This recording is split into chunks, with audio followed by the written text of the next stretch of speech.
So you cheated. Now you're here.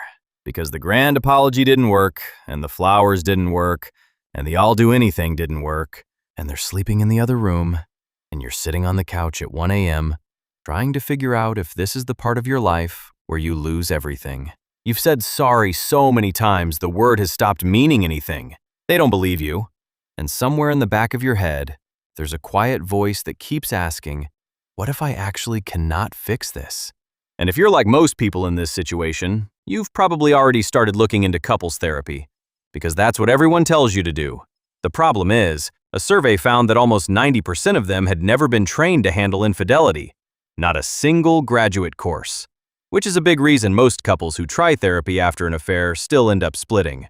So a team of researchers at Florida Atlantic University went all in trying to figure out what actually works, pulling from 40 years of relationship research. And after running a trial with real couples in the aftermath of affairs, they found only one method that actually improved trust, communication, and intimacy. It comes down to 3 steps, and if you're the one who broke the trust and you're trying to come back from this is the roadmap. Step 1 is the apology.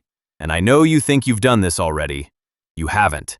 Because what you've probably been doing is some version of, I'm sorry you feel that way, or I'm sorry, but you have to understand, or I'm sorry, can we please just move past this? A real apology looks almost nothing like that.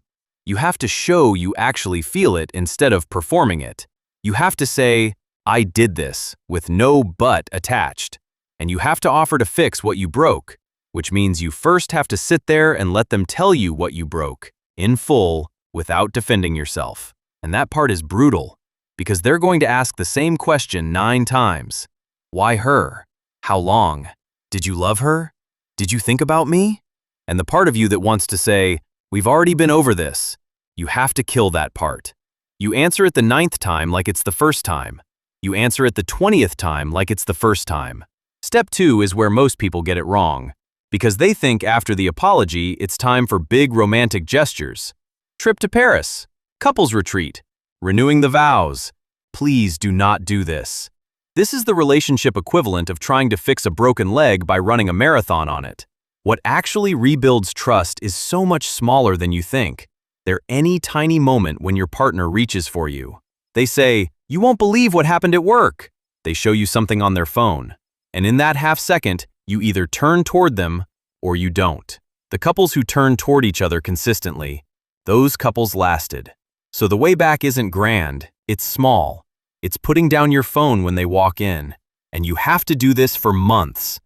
Not a week of being attentive and then slipping back. On the days you're exhausted, and part of you wants to say, I'm trying, what more do you want? Especially those days. For step 3, you need to have one thing clear. Your timeline and their timeline are not the same. You want this to be over. You want to be forgiven. You want to stop feeling like a villain in your own house.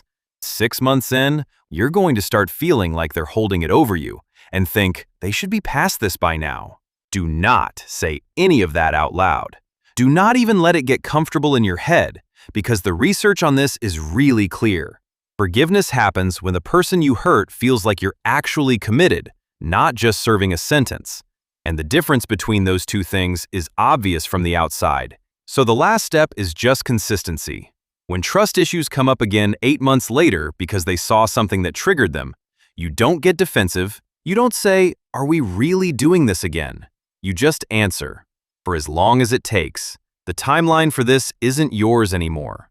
You gave that up when you broke it, and now they're the one who decides when it's over. That's it. Those are the 3 steps. Apologize properly, show up in the small moments, stay consistent long enough that they believe you're actually different.